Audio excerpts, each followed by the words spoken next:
cry. That's okay. Yeah.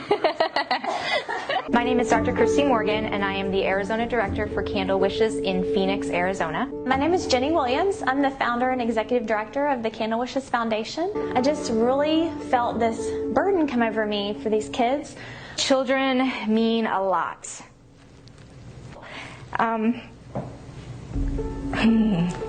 You never want a child to grow up feeling like they're not loved. God put this on my heart to want to give these children happy birthdays. This foundation just touched my heart, so I knew that this was something that I needed to do. Okay, y'all, I'm not gonna ugly cry. This is terrible. There was a time in our life where we struggled. There was a time in our life where we lived paycheck to paycheck. One time when we first moved down to Phoenix, a friend of ours, even at Christmas time, paid for my son to have a picture.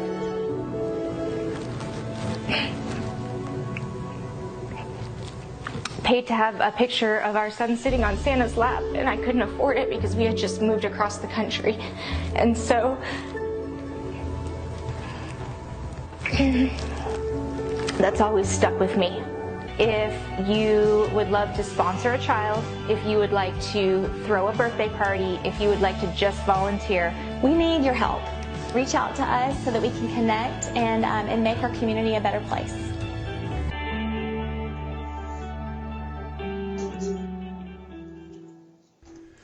Good morning and welcome to Breakthrough Walls. I am Ken Walls and I'm your host, and I am excited to finally be on here. We're 20 minutes late.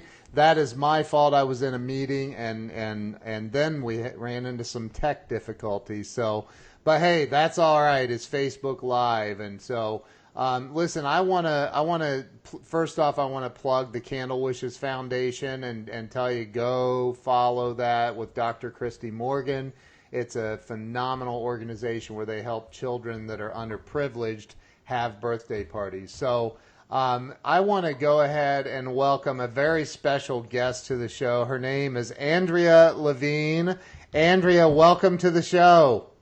Hi, Ken. Thank you so much for having me. I'm having this right now. I usually don't have stage fright.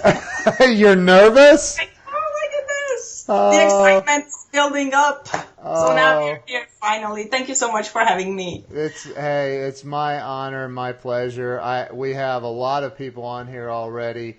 And no need to be nervous. There's only like 5 million people that'll see this on the TV network. So no pressure at all. No pressure. None So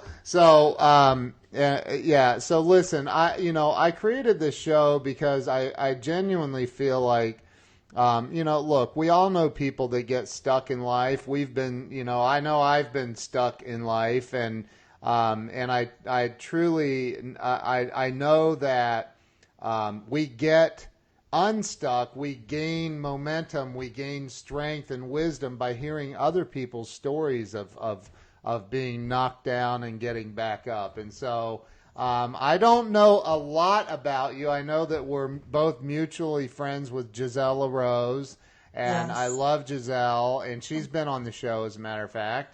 She's amazing. Yes, I saw the interview. Yeah. She's a rock star. I'm very, very happy to call her my girlfriend. Absolutely. She's amazing, yes. And so now you're coming in from Canada, right?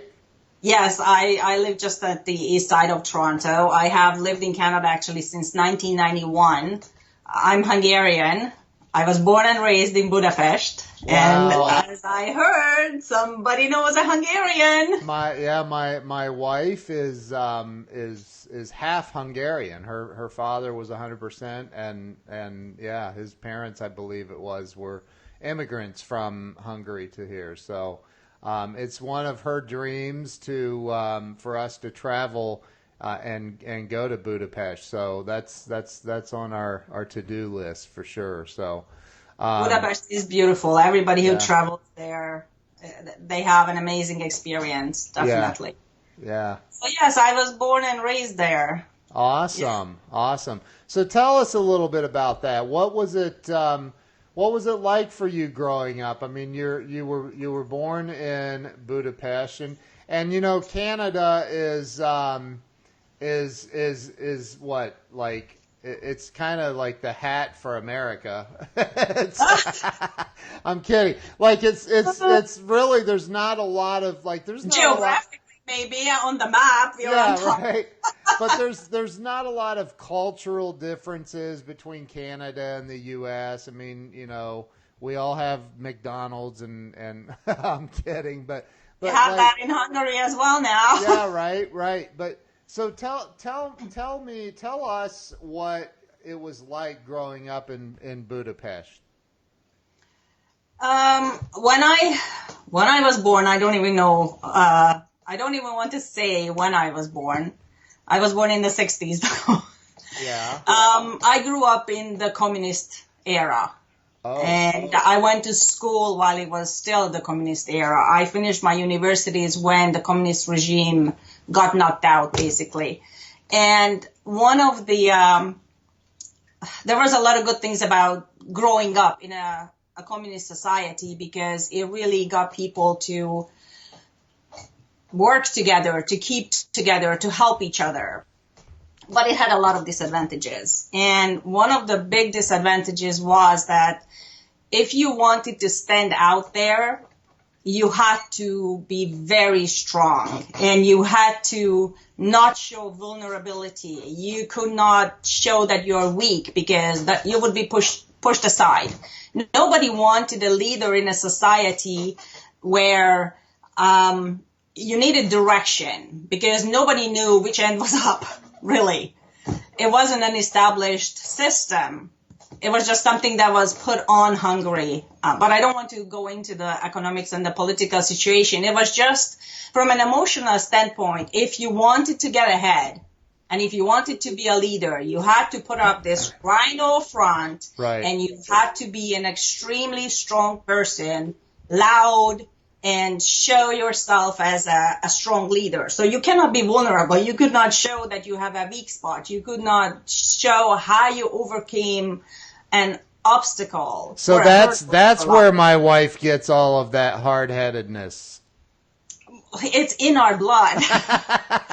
It's in our DNA, I have to say. She's on the Facebook live stream right now. So hi, how are you? so I can just blame her lineage for it. So no, she's a very strong woman and she's very, very strong, and so it sounds like that definitely comes from being in the blood, so to speak. Yeah. But it has the advantage that it's very easy to overcome life's obstacles. I mean, I had to rebuild my life 3 times.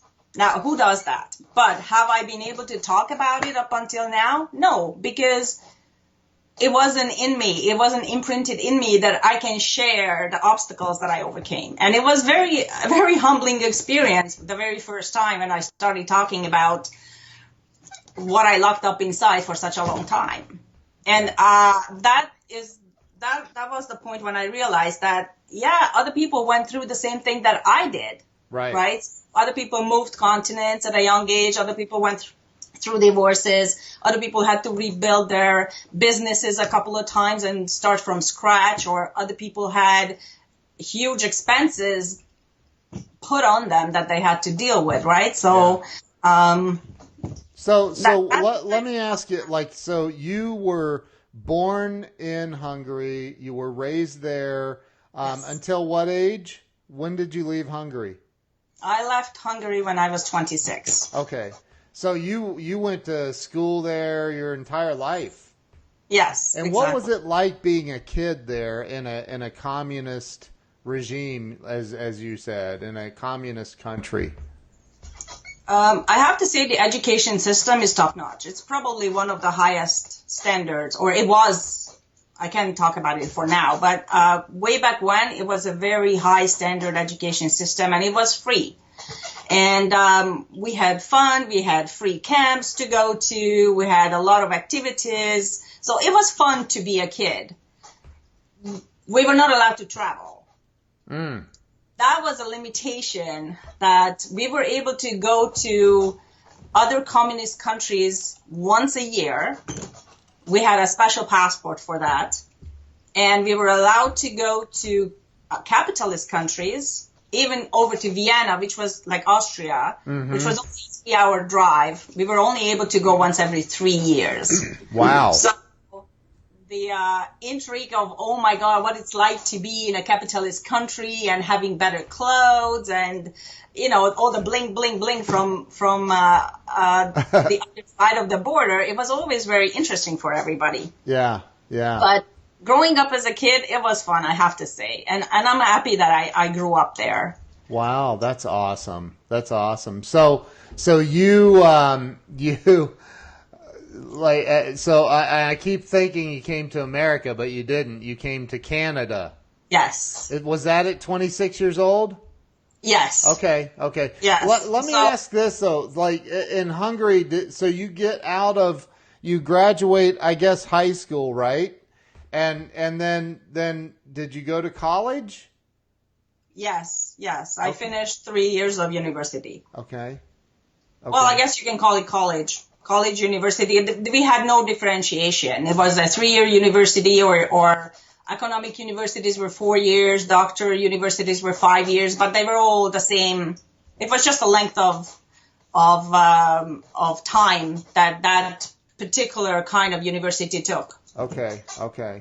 So you went to university, and I assume you were 20, 21, somewhere in there when you No, actually, after high school, I did not get accepted. So I was working for a year. I worked for a travel agency for a year, and then I got accepted to what's it called in English? Probably the best translation would be hotel management and hotel and restaurant management and something like that. Yeah. So you you worked for a travel agency in a country where you're not allowed to travel. Exactly. Wow, that has got to make it a little more difficult to do your job. But don't forget, people traveled inside the country, right? Right. So travel agencies were still offering trips for people who were able to go once every 3 years. Right. Now, all the companies, all these travel agencies and all the companies were all government owned, right? So there was no private sector at that time yet. It was just starting to emerge because people started to realize that political systems are the same. It doesn't matter whether it's communist or not. People are going to embezzle money. So they started to notice that, okay, if the politicians have money, then there is a way to make money here as well. But you know what? I grew up with the mentality that actually this is what my parents embedded in me, that money is not good. So it was very hard to see that people who they had a better car, actually they had a car, not a better car, but they had a car, or they were able to travel every 3 years because it cost a lot of money. They had the stigma put on them that they embezzled money from somewhere. So it never was like, oh, those are entrepreneurs. Yeah. So it was very hard to overcome that image in our brain when you come across somebody who really works their butt off to make some extra money to better their life in a communist situation where you really have nothing. Wow. So at some point though, you said at 26 is when you left Hungary. Yes, I was 26 or 27. Okay. But before that, if we backtrack, when in 86, the communist regime, 86 or 87, the communist regime was overturned. And we were in this nowhere's land, no real political party had any kind of vision of where we are going. It was just like, hey, la-di-da, we are out of the communist system, right? Yeah. So that was the time when people were able to travel, and there were not a lot of opportunities at that time for work in Hungary. So I found an ad in an Austrian paper in German that said "Fun in the Sun." And I'm like, oh, that's great. Let's check it out. So I went for it. Said what? Fun in that sun. Oh, okay. So I said, okay, let's check it out. So I went for an interview, and it was actually a timeshare company that were recruiting reps for their resort on Gran Canaria, the Canary Islands. Uh-huh. Wow. And I went there for almost 2 years, and I was selling timeshare before I came to Canada. So when I came to Canada, everybody said, are you out of your mind coming from a hot country to cold weather in Canada? And I'm like, yeah, Canada was always my dream. Wow. So, Canada was always your dream. yes. Really? I was probably around 12 years old that I told everybody that I'm going to live in Canada. Really? That's interesting. Why? The Okay, maple leaf? No, no, it was, I don't know. I could go back to I think in my previous life I was a native Indian, but then it would sound like I'm crazy. Not a lot of people believe me. But yeah, actually, Wow. I don't know why. And it wasn't never a United States. It was always, I had this vision that I'm going to live in Canada. I love it. Because, being from the U.S., you hear everybody say the American dream. I don't think I've ever heard anyone say the Canadian dream. No offense to Canada at all. Yeah, no, but... you know what? The image of Canada for most of the Americans is that we live in igloos here. And very cold. We have some really long winters, which is very depressing. So, but other than that, it's very multicultural here. Yeah. So people are very friendly. But it reminds me very much to a socialist system. You're in Toronto. I don't think that's very far from Ohio. No, it's not. So, like right across the lake or something, isn't it? Yeah, So, yeah. And, so we get the same lake effect What's that? We get the same lake effect. Yeah. My wife grew up in Erie, Pennsylvania, so like literally on the lake. So yeah. So she would know. Yeah. Definitely. And I always tell her she's got a Canadian accent, and she's like, "Stop it! I do not." So. What is a Canadian accent? What? What is a Canadian accent? It's something different from Ohio. Anything in Canada is different. Anything in Canada. I don't think that you can find two similar accents or two people who speak the same accent. Right. So there's a lot of Canadians on here right now, as a matter of fact. They're all talking on the live stream. That's so funny. There's some, Robert Brooker says, Yeah, like, I'm from Canada, But you know what? I have not heard that in a long time. So Canadians are improving. I have to say. I love it. So at 26, you're in the Canary Islands selling timeshares for how long? 2 years. Actually, I was 24 or 25 when I went there. So it was 26 or 27 when I moved in 91. Yeah. So you moved to Canada. Yes. Did you move by yourself, or did you bring your parents, or? No. Actually, I met someone who was born here, so we got married. Oh. So I came here legally. Okay. I came here legally, and I had my challenges, and that's probably one of the reasons why I'm an entrepreneur today. Is because it doesn't matter what kind of education you bring with yourself. When you don't have Canadian experience, there's no way that you would get a decent job. And my first slap in the face was when I applied for a job at the Holiday Inn, which is just a motel in Hungary. Or at that time, it was just a motel system in Europe. It wasn't anything fancy. Right. And I used to work in like Hyatt's and Hilton's and... So that's where my experience came from.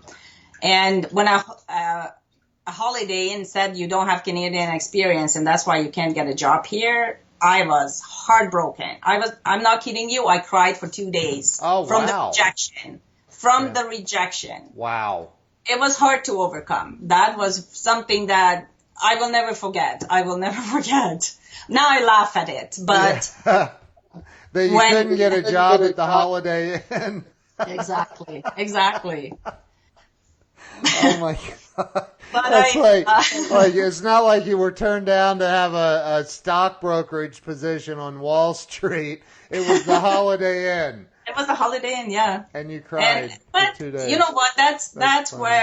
where my timeshare experience came very handy, because a friend of mine was actually working at a resort here in Canada, here in Blue Mountains, and they had an offsite office here in Toronto, and he said, you know what, why don't you come and work for us?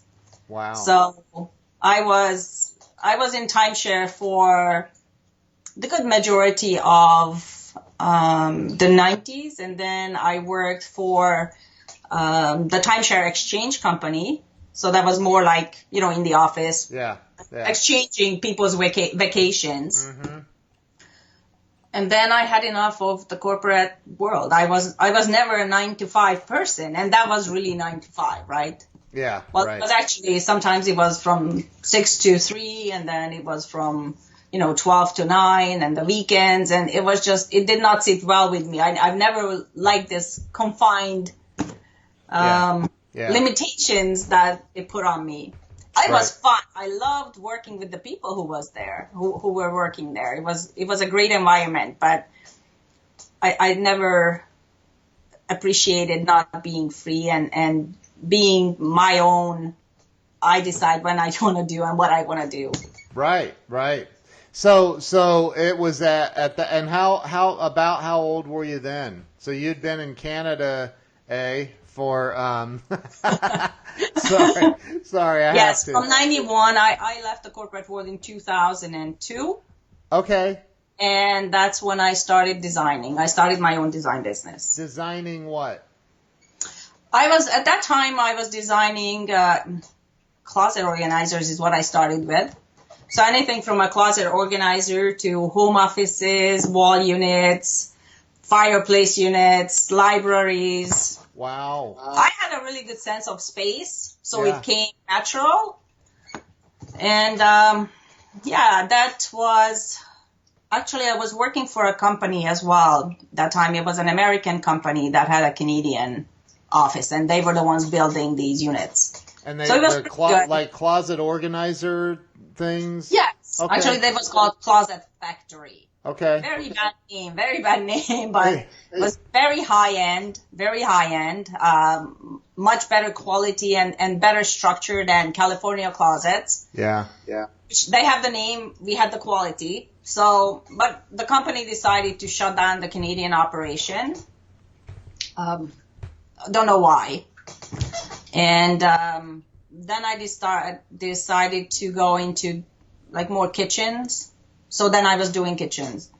Wow. So I incorporated basically everything into interior design, except I wasn't doing the curtains. I wasn't doing anything, furniture shopping or anything like that. I didn't do any structural work. I was more into cabinets. Well, you can see from my background that I'm really into it as well. No, I'm just kidding. But like, so you, here you are, you go from timeshare stuff into organizing people's closets and now kitchens. Now, are you is this your own bit? But I mean, are you like a subcontractor or are you an employee? Yes, it was like Yes, it was like I was self-employed basically. Okay, And that's what I was curious about. And the kitchen company and the company who was building the cabinets, they were basically building what I designed. Right. I had to sell everything, so I had to sell it and design it. Got it. So Yeah. timeshare sales actually comes really handy in every walk of life. Yeah, right. Yeah, they teach you how to sell for sure, how to talk to people. A quick timeshare story. I was in the Caribbean on a cruise, and we stopped at what was the island? St. Martin, and they were offering a bunch of free T-shirts if you came and listened to this pitch, and I had never listened to one, and I'm like, sure, why not? And get a bunch of free shirts, and this guy, like, he asked for my driver's license at some point, and he would not give it back. I kept saying, dude, I'm not buying. Like, give me my license. And they came to, it was crazy. So, like, I said, give me my license back. And he goes, oh, I'll get it here in a minute. And he kept trying to close me. And I was like, it almost turned into a fight. Like, I was like, dude, go get my driver's license now. Like, seriously, things are going to start getting broken around here. Like, it was the most insane and intense sales pitch I've ever been in. Ever. Yeah, it is intense, but I don't think that I ever had to choke anybody to stay at the table. Yeah. No. That's funny. You never had to choke anyone. So, like, you know, but so I know that timeshare sales is like, you've got to be very, very skilled. It's very high pressure. Yeah, yeah. And what I have to say, if somebody is any kind of sales position or sales environment, you cannot use all those skills that they teach you in timeshare sales, because people will run away. Right. So nobody, like when you are in a sales position, people have the choice to go away. But in the timeshare resorts, usually people take you there. Yeah. Right. Yeah. So in order for you to leave, you would either have to haul a cab or get some sort of a transportation to go away. So you kind of, you know, you're stuck. You have to stay there until the very end. Yeah. So they can pull out all the stunts and all the hard pressure sales that they want, because they know that you're at their mercy. Yeah. Well, and I've been at the Disney resorts in Orlando with my wife, and they were not high pressure, which surprised me. Maybe I warned them up front that I would, you know, get violent. I'm kidding. I'm like, no, they were very like, you know, whatever. Yeah, here's the deal, and if you want it, let us know. There's only a X amount, and you know, whatever. So, but so you took all of this sales experience. You went into the organization business for closets, and then into kitchens, and it sounds like you must have done well. Yeah, I did. I had a really, really good business, and I would still probably be doing it had I not started a family. Right. Because when I had my first daughter, I decided to be a stay-at-home mom. Right. Right. Little did I know that once you're an entrepreneur, you will always be an entrepreneur. So right. After my second daughter was born, I started to go stir crazy at home. Yeah. And it was, you're going to laugh, but unfortunately, even my vocabulary went down to the level of bubble guppies. So if people have kids, you know what bubble guppies are, right? Yep. So I was at home 24/7. Yep. I don't have family here. Because of the distances, friends are not here. They work. They don't come by very often. So all I had the conversations is with my children, the two babies, right? Yeah, yeah. So after like 3 years or 4 years, it got to the point that I could not have a decent conversation with an adult. Right. And it was very humbling. I said, okay, this is crazy. I just have to. I have to change. I have to start doing self-development, and I have to learn, and I have to start talking to people. I have to go out and start networking again. Yeah. Wow.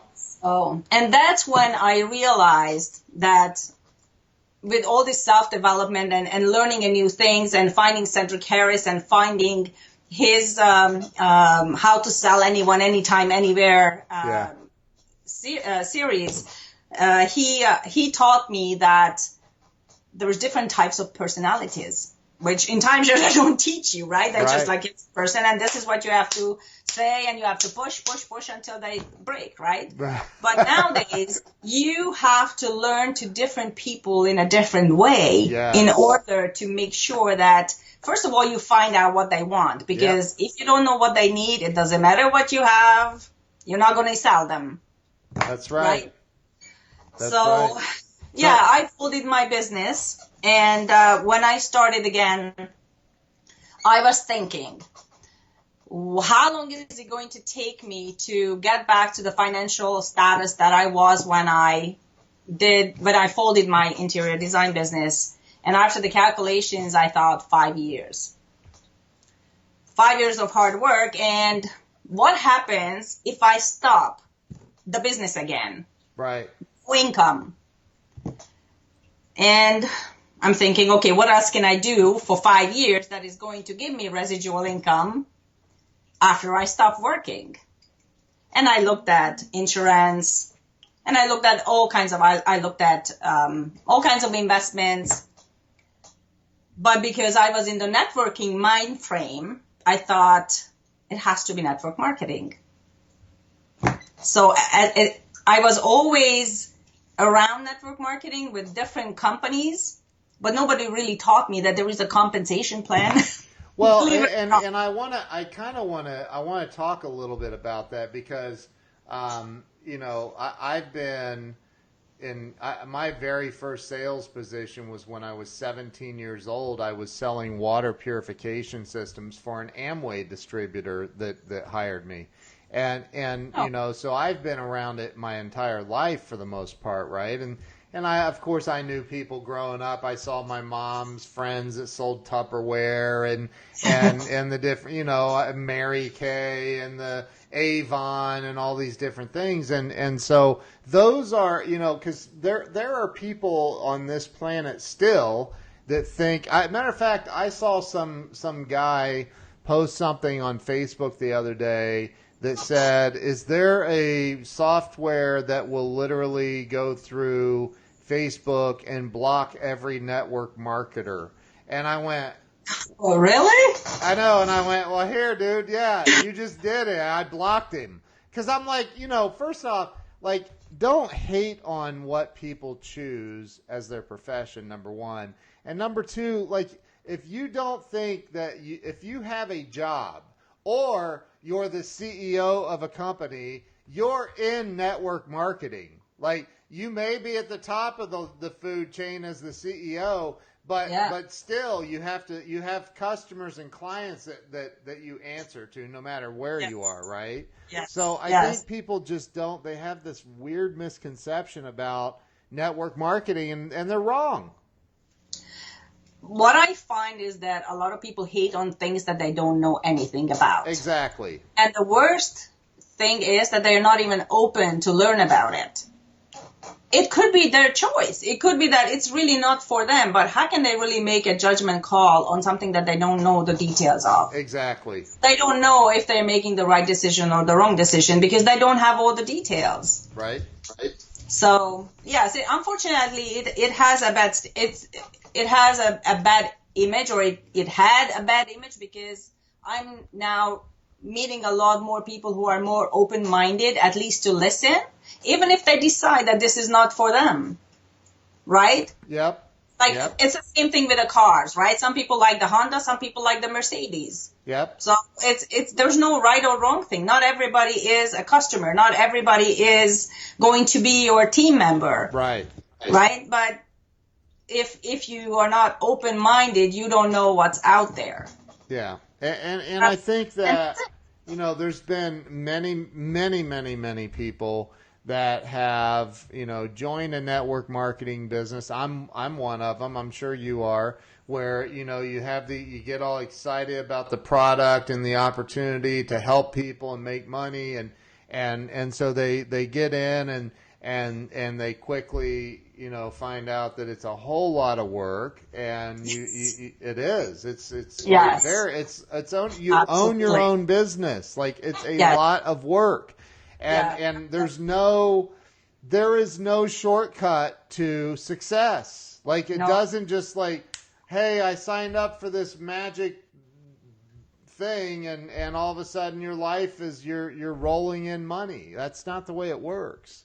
No, absolutely not. And unfortunately, there's a lot of hype of getting people into, because most of the network marketing companies are very strong on recruiting. Otherwise, people are not making money. Right. So it's constantly recruit. Right. And unless you find somebody who is like, okay, I want to join you, most people are doing this hype presentation, and they paint this beautiful image that people are going to get rich in 2 months. Right. And with that work, that's not true. So again, it's some of our fault as well that we are not educating people properly. Right. So when people are, I always when I have these discussions with people, I always say that it's not just the product, it's not just the compensation plan, but choose your upline well as well. Because if you don't get the support, the guidelines, the how to, the even word for word scriptage of how to say things, what to say, right? Yep. And how to invite people, and you don't learn that, you will never be successful. It doesn't matter what the product is. And I'm going to make a point that, you know, it's no different than if you go get a job working for a company. Andrea, you were just telling a story a few minutes ago about how you worked for a company that shut down their Canadian operations and you were out of a job. So it all, like, if you're in a network marketing business, or you've ever been in a network marketing business that didn't work out, and all of a sudden now you feel like everything that has anything to do with network marketing is blah, blah, blah and bad, well, that's insane. That's like saying I was trying to learn how to walk when I was a baby and I fell down, and so, like, I never tried that again. That's dumb. That's just like, that's not real. That's not life. Yeah, exactly. But it's also like if somebody goes and gets a job fresh out of university or fresh out of college or high school, and they take that job, there's a 3 months trial period when they teach you how to do that job. Yes. Right? If you're not putting in the effort, well, after the 3 months trial period, you're out the door. Yep. With network marketing, you're not out the door. The opportunity is there for you to work at your own pace. Yep. Nobody's rushing you, right? Right. But the tools are there with the right company, obviously, and with the right team. Nobody is left out to dry. Nobody is kicked out. Nobody is, okay, now you like, if you don't do this, then you're out of a job. Right. Right. If you do this, you don't make money. But if you do it well, if you make this as a skill, as a second nature, the sky is the limit. Yeah. And yeah, so the opportunity with network marketing for people who have no background whatsoever in any kind of sales is still the same. This is something that anybody can learn. Is this for everybody? Definitely not. Because if you don't want to work your butt off, this is definitely not the business for you. Right. Right. It's not something that you're going to hire people that will do the work for you. You have to put in the work. Well, and it's again, I think that, and you can disagree with me if you think I'm wrong, but I think that there are so many people in life that are looking for the easier, softer way to get to all of their dreams coming true, like that, you know, can be involved in anything and not have to put in the work is ridiculous. Like, you have to put, like, you don't get guns, like, you don't get without doing the push-ups. Nobody's going to do your push-ups for you. Absolutely. You don't get that. Like, you have to do the work. And so, but unfortunately, well, sorry to interrupt, but no, go ahead. We live in an instant gratification society. Yes, we do. We want everything like right away. Like, right look now. at the weight loss programs. There are so many weight loss programs that are out there. Yeah. And people jump on it, and then 2 weeks later they say, sorry, it didn't work for me. Right. I mean, all you can do is really laugh, right? Yeah. You didn't put on that weight overnight or in 2 weeks, so why do you expect it to, you know, to get off of it, to shed the weight in 2 weeks? Right. It's hard work. Right. It is. I agree. So what are some of the things that you think in life, not just in network marketing, but in anything? I mean, you come from Hungary, which is that considered Eastern European, or I don't know, but they call it the Eastern Bloc because we were the communists. But geographically, Hungary is Central Europe. Right. So you come from you're an immigrant to Canada. Yes. Sorry. Anytime I get the chance, I'm going to. So, and I don't even know how many friends I have in Canada. A lot. I love Canada, and I've never even been there. But, you you came over, and I think that, you know, at least in the U.S., there's a lot of people that think, you know, you don't have to put in the work. It should just come easy and blah, blah, blah, all of that stuff. And not everybody, obviously, but like you probably came here with an unstoppable work ethic. Absolutely. Right? I mean, I came here with the image in my head that this is the land of opportunities. Right. It's not the land of handouts. Right. I never had that. Right. Like I never thought that I could, you know, just sit at home and collect welfare. Yeah.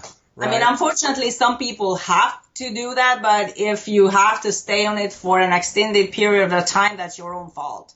Right. I agree with that. So with the thing that I guess the question I was getting to is, what is it that you feel keeps most people stuck? If they're stuck and they stay stuck, what do you think that number one thing is that keeps people there, that keeps them stuck? Conformity. Conformity. What do you mean by that? People conform to a way of life. They're comfortable with going to work, coming home, getting a paycheck. It's comfortable. They go to work. There is a certain set of hours that they have to spend there. They're not even. There's no real repercussions if you're not putting in all the work effort that you could, right? And then you go home and then, you know, you watch TV, you enjoy your time, you know, you go partying. Yeah. But then I think there comes a point where people start looking into, you know, the neighbors. Oh, that they have the car, they have they were able to buy the bigger house. So they start thinking, oh, maybe I should have that as well. But they're not willing to put the effort into either have a second job. So just to work a little bit more. So conformity in my mind is that we do what the masses are doing and not what the 5% is doing. Right. Because that's too much effort. And risk. There's risk. And failure, risk of failure. Yeah. And yeah. Yeah. So if somebody came to you right now and they said, I'm not making it. I can't. My electric is getting shut off tomorrow. My car was repossessed last week. I feel like a miserable failure. I'm depressed. I don't know what to do. What would you say to that person to help them get out of that mindset? Because you and I know that it's you know, it's all up here. It's all up there, right? What would you say to that person to help them get over that hump, get them unstuck? I don't think that you can say anything. I would ask a lot of questions, tell you the truth, because if I tell you something, it might not be your truth. But if you convince yourself by answering a few questions, that is what's going to get you out of the rut that you're in. So you can have this and this and this kind of problems. If you're not ready to do anything about it up here, right, then you will never, you will never make it, or it will take you a lot longer to make it.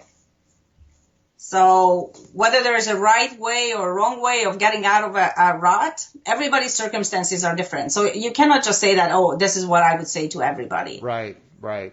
I agree with you. Do you feel like it's mindset though most of the time? Absolutely. I love listening to self-development. I love listening to Jim Rohn. I love listening to Earl Nightingale. And they all say, you become what you think about. Yep. So if you think about negative things, if you are in the victim mindset, that's all you're going to get, because the vibes that you give out is what you're going to get back. Yep. If you think positive thoughts, positive things are going to happen to you. Yep. And it's hard, definitely hard to change your mindset. And that's why one of the this is one of the things that I love about network marketing is the self-development. Yep. Because network marketing is really self-development with a product attached to it. Yeah, amen. And I've heard Grant Cardone say that, it's like, like everybody should join a network marketing company. Not for necessarily the value of the product or necessarily the value of the money you might make from it. Yeah. But what you get is you get to be around a lot of really positive and motivated people. Absolutely. You get exposed to more motivation and more what's the word I'm looking for? You just get exposed to a lot of great people that are going to help move you in life. And great energy. Absolutely. Yeah. I totally agree with that. Yeah. So, what else do you have to share with people that might be stuck? I mean, it can't. They're like, we've got this. What have we been on here? 46 minutes. But in 46 minutes, pretty hard to summarize everything you've gone through and been through. What are some things that some challenges that you have hit that you were like, I just don't think I'm going to be able to get past this, and you were able to do it?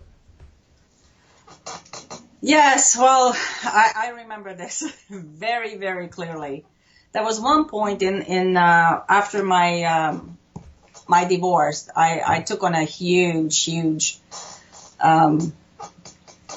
expense or loan on top of my mortgage just to get out of my marriage ASAP, and or end my my marriage without an extended trial or anything like that.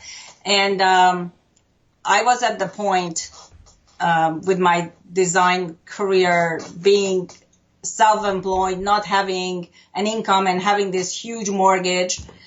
I was at the point that I was telling my girlfriend that I have reserves for 3 months. Seriously. In 3 months, if I don't make money, I will be packing up my 2 cats and moving under the bridge. You said my 2 cats. I would lose my condo. I would lose I was not able to make any payments. Wow. And in that 3 months, and this is where I'm so happy that I had that strength that was implanted in me in that communist system, that there's no way in hell that it wouldn't happen, right? There's no way in hell that I would go move under the bridge. So I did everything in my power to, and it was mindset. It was just the impossible is not possible for me. It never was. Now, I didn't say that it was easy, but and it's funny because I teach my girls that I can't is not a word. So if you ask them, they're going to tell you. If you tell them what is I can't, they're going to look at you like, what? That's not a word. So I love it. Definitely. It's there for me there was never an impossible possible. Right. I love that. I absolutely love that. And I've talked to so many people where, they feel like they can't do something, or they say, I'm like, and I teach, and my wife and I, we teach our daughters. We have 2 daughters that, we teach them, you can do anything. There is literally, of course, there are the limitations of if you jump off of a 10-story building and think you can fly, good luck with that. Right. There are certain logical limitations. The laws of physics you can't change. Right, you can't. But you can improvise. You could put a parachute on. You could whatever. So I think when I love what you're talking about. I love exactly what you just said, because once you make up your mind, and we've all been there, right? You've been there where you're like, it's down to the last minute. And once you decide, this is it, enough's enough, I'm not going to allow this, boom. Yeah. it happens. Yeah, definitely. Absolutely. I'm convinced that when you put out that mindset and you put out those positive vibes and positive energy from your brain, is the universe is just going to start making it happen. Yep. Because there is nothing in your way. Yes, there are hurdles, but I mean, there's no straight way to anywhere. I mean, that's luck. Right. But right. How often does that happen, right? But not very. When you do everything in your power to, and there's nothing that can deter you. It will happen. It will happen for sure. Yeah. Yeah. And I have, when I go to our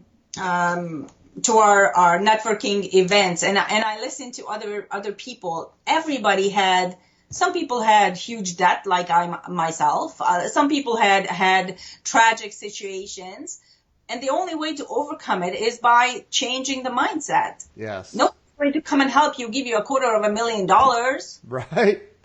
I mean, here, pay off your debt, right? And then, no, this is not how it works. It's all your effort, but your efforts have to be corresponding with your mindset, right? Yes. Yes.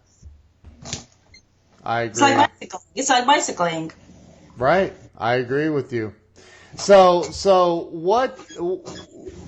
what final words of, I can't believe we're already like going to wrap this up, but we've been on here 52 minutes already. That's insane. Yeah, time flies. Jeez. So what are some final words of wisdom that you would share with anyone, whether they're in network marketing or they're in their own business, or they work for somebody and they realize they're not really living their dream and they want to do something, but they have all those fears that are holding them back?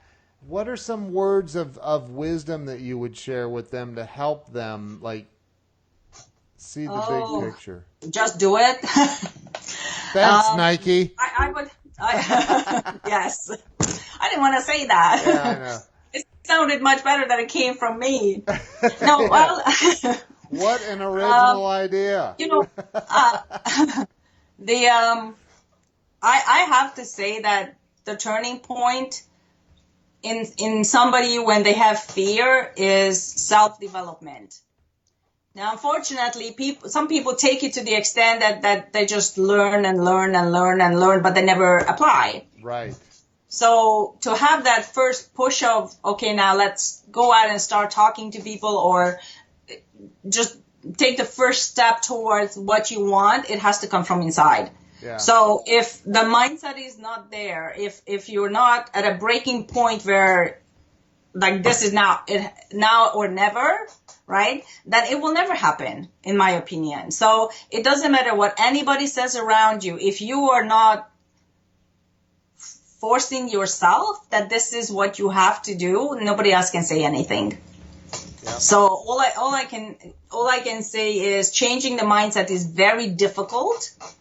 Listen to as much motivational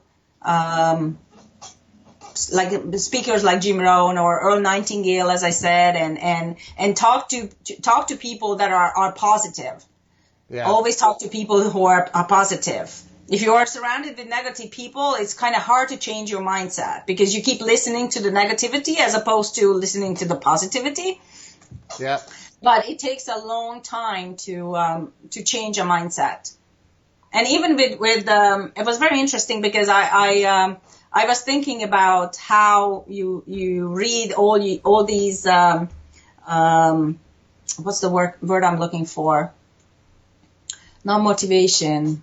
I have a blip now in English and Hungarian. like inspirational things. Manifestation. That's the word. I'm looking for. Yeah. So people are reading the manifestations, right? Yeah. And they think, oh, it doesn't work.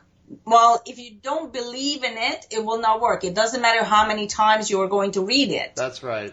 So my trick and recommendation for that is that on the phone there is a voice recorder app. Yeah. So if you record your own voice saying that my subconscious mind and I believe that the manifestations that I'm reading do work, then that is embedded in your subconscious because you hear your own voice saying that.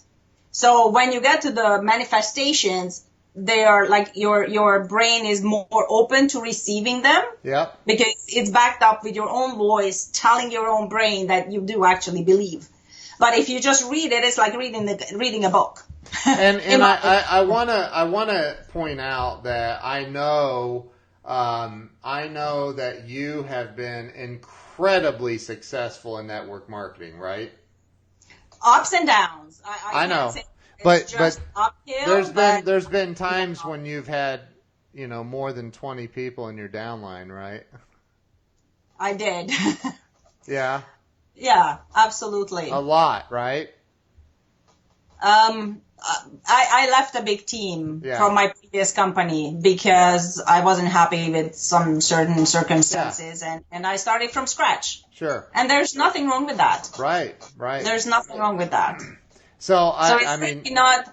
It's as I said, it doesn't really matter how big of a downline you have. Right. If your upline is not supportive, if you're Amen. not learning the ropes, if you're not getting the help that your team needs. Well, and I think that, again, from I like I told you, I'll just share, I'm not sharing the name, but I literally, right before we got on this live stream, I was late because I was on a Zoom meeting with a client of mine that I just became great friends with, and this person's been on the Oprah show like 3 or 4 different times, and like amazing. It is a huge celebrity, huge celebrity, and like I've been, my emails are popping in. I see that I've received a couple of emails from this person, and so like. And let me say, I don't say that with any sort of arrogance in any way. Sharon Lecter, is a friend of mine. She commented on my post yesterday, and I sat there for a moment, and I was like, I just had the co-author of Rich Dad Poor Dad comment on my post on Facebook. Like, how's that real? Like, who? I'm nobody special. I'm just somebody that didn't give up. I'm just somebody that no matter what, I've had the times when I've had to eat like ramen noodles, and that was a special moment when I got to put butter in the ramen noodles, or oh my gosh, I have some Parmesan cheese to put on there. So I've been in that place where it's like, oh my God, it's all falling apart. It's never coming together. And I think that people need to understand. I don't pray for patience, because God always gives you opportunity to practice patience if you pray for it. So it takes that tenacity, right? Like that just unwavering ability to not stop. Exactly. You have to keep going. Because if you fall underneath yourself and you become you become the victim of your circumstances. Yeah. That's not something that I would recommend to anybody. No. And if but you don't know my circumstances, I'm a firm believer that you create your own circumstances. Now, it might sound very arrogant, but I firmly believe that you create your own circumstances. Yeah, I totally agree with that. I totally agree. Now, I think that things happen that are beyond our control. But we do get to control how we respond to those things. Exactly. Right? Exactly. Yeah. And so I think that and there's an old Buddhist saying that goes something like, pain in life is inevitable. Suffering is a choice. Exactly. That's amazing. I love that. Right. I love that. Exactly. Yeah. You can wallow in your own sorrow as much as you want. And I think, who was this? Maybe I heard it from Ray Higdon. And actually he said that some people are just very happy to be miserable. That's exactly. And there's nothing that anybody can do about that. Nope. So it doesn't matter how much you tell them or how much positivity you're pouring on them. They're going to run away from you because they are happy to be miserable. They're happy. Some people live for that. But those are not the people that you want around yourself anyway. That's right. Absolutely not. And there are people who literally They don't realize it. They do not realize it, but they are so ingrained and programmed to respond to everything in life with negativity, and they want to bring you down to their level. Yeah, yeah, exactly. They are preparing for the what ifs. They're preparing for the what ifs, and they don't live the life in a way where it is actually enriching. Right. Enriching. How do you pronounce that? Did I say that right? You did. Enriching. Yes. So they live in this fear of, oh my God, what happens if? And oh my God, what happens? So it's a very debilitating feeling. Yep. And it's just very hard to live with that. So they are putting a lot of strain on themselves, and that's where the self-limiting beliefs come from, right? But it's only themselves who can change that, and that I think comes through a lot of self-development. I totally agree. You gotta continuously sharpen the axe. You have to continuously sharpen the axe and improve yourself. So I love it. I love everything that you're doing, everything that you stand for. You are amazing. Giselle told me, oh, wait, she's amazing. You'll see. And so are you. And I love the interviews that you're putting out. You're putting a lot of value in front of people, getting the message from others out there, because everybody needs to hear these. And it was hard for me to realize that everybody has a message. Yeah. And everybody needs to hear everybody's message, because you don't know what one sentence is what's going to change your life. That's why I keep doing these. That's why. I mean, I do these interviews because... And I applaud you for it. Well, thank you. I appreciate that. But, I hopefully what you've had to say has positively impacted... Hey, you know what? It's positively impacted me, so the heck with everybody else. But no, I mean, look, hopefully you've been able to help some people, and the replay viewers are going to watch this, and it's there. So listen, how does everybody follow you? Where can they follow you? They can find me on Facebook, Andrea Levine. Basically, that's it. Okay. You're not on Instagram or Twitter? Instagram is I'm Andrea Levine. Okay. IAM Andrea Levine. Okay. That's Instagram. I'm on LinkedIn as well. I don't use LinkedIn as much, although I have a good group of people there as well. Good. And I have 2 Facebook fan pages. One of them is for my business. It's called Essence for Youth. Okay. And the other one is just simply my name, Andrea Levine. Awesome. That's awesome. Well, Andrea, you are amazing. You're a rock star. I genuinely appreciate you taking the time to come on the show. Thank you so much. Thank you so much for having me. It's amazing. It's a very humbling experience, and all the jitters are gone now. Well, good. So we can just talk all day now, right? Yeah, absolutely. Oh, that's funny. You're awesome. Well, thank you so much. I really appreciate it. Sorry for the little hiccups and being a little late, but thank you to everybody that's been on here, and thank you for sharing your time and your wisdom with us all. Thank you so much, Ken. Thank you. I appreciate that. All right. We'll see you guys. We'll see you all tomorrow. Have a great day.